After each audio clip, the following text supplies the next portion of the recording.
What is up, guys? Welcome back to the channel, and today we're gonna go over the top 5 drift cars that I think are under 5K and easily available in 2020. And we're gonna stay away from the 240SX because we know that is the most common typical drift car, as well as it is almost 20-30 years old now. So let's get into it. All right, so the first car on the list is gonna be, it may be a little bit biased, but it's going to be the Lexus IS300 as well as the Lexus SC300, or known as Altezza or the Soarer. Those cars are starting to get relatively cheap. I mean, finding a 5-speed is going to be pretty hard, but in terms of like power, it's enough power to drift, as well as, having rear-wheel drive. They came with factory LSD. And there's a big aftermarket support now. I think it's getting a lot more popular. I've heard people say it's the Chaser of America. It's the cheap, reliable. It can be at 300,000 miles and still be a solid drift car. They come with the 2JZ GE version, so it's a non-turbo, but it has about 160 horsepower maybe, but enough to drift. It's enough power for me, and I think I can keep up with a lot of people. And there's a lot of aftermarket support, easily 1J swap, 2J swap, as well as, KFD, excessive tuning, Figs engineering.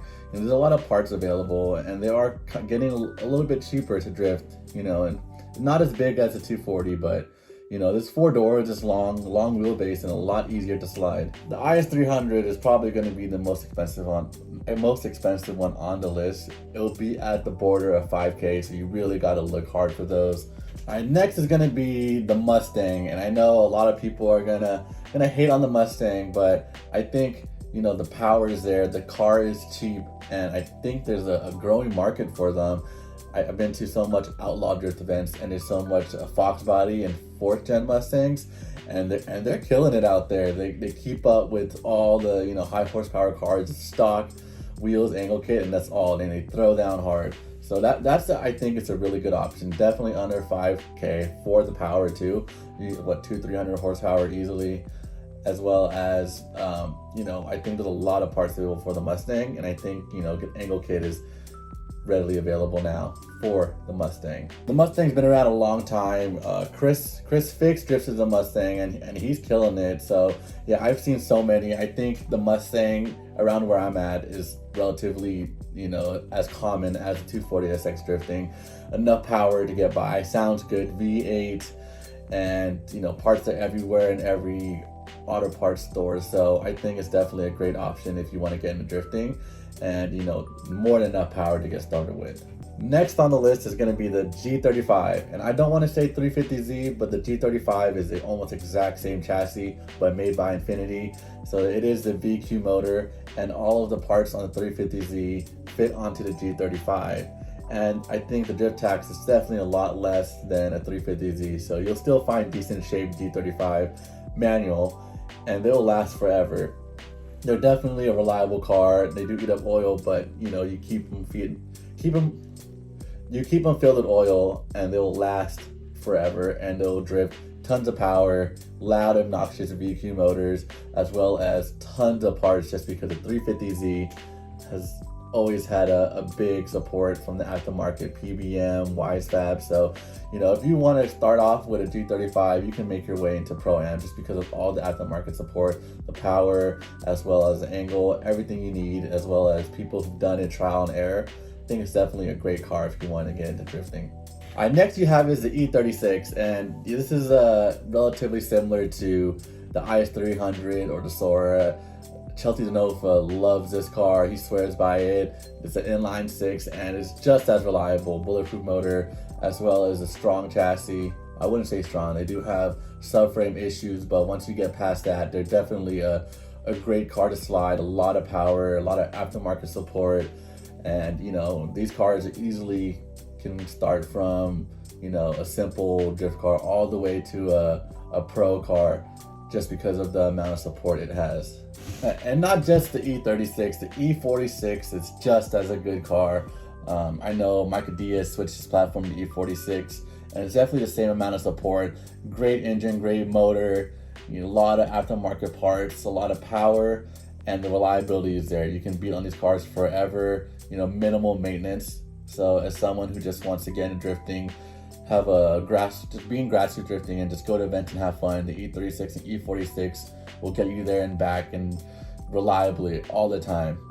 So I think definitely a great platform if you want to start drifting.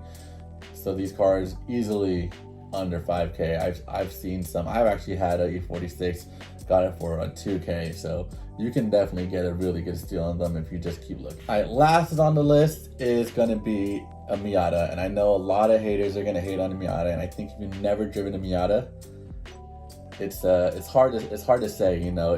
It's a really hard drift car to drift, but once you get it down, once you learn the momentum of the car, it's crazy fun. A lot of footwork, a lot of hand input. And then the parts for the Miata are everywhere. It's probably one of the most common cars that people mod, a lot of entry-level cars. So you got coilovers, angle kit, people time attack it. They do everything to a Miata, and so the support is there, and specifically the NA or the NB. Yeah, there's a lot of support in the Miata, specifically the NA and the NB, and I think you can get them under 5K easily, especially the NA. The NB, you can find a really good one for 5K if you really want to spend that much. But they're both exactly the same chassis, so a lot of parts will work, and it made me a better driver. I started off with a Miata, and I think it taught me speed entry because you really have to carry momentum in a Miata. And when I moved to the IS300, I definitely wasn't scared to chuck the car and have a lot more control, because the IS300 requires a lot less hand control just because of the length of the car, and the Miata is really snappy. So it really taught me how to be a better driver right off the bat. So definitely a good entry-level car if you want to get into drifting and learn how to control, a really snappy car, and you'll have faster response. So definitely a great entry-level car. All right, so there you have it. Those are the top 5 cars I think you guys should start with. There is the IS300, as well as the SC300, the Mustang, the E36, E46, the Miata, as well as the G35, and the 350Z as well, just because they're the same car. But if you're looking for something a little more cheaper and less modded, the G35. So go look on Craigslist, go find your car. I'm in California where cars are a lot more expensive, so if you just keep looking around your area, you'll definitely find a good deal, and just have fun. Get in it and start drifting. Don't need a mod like crazy. Just go in and have fun. So thank you guys for watching, and I'll see you guys in the next video, and don't forget to hit the subscribe button.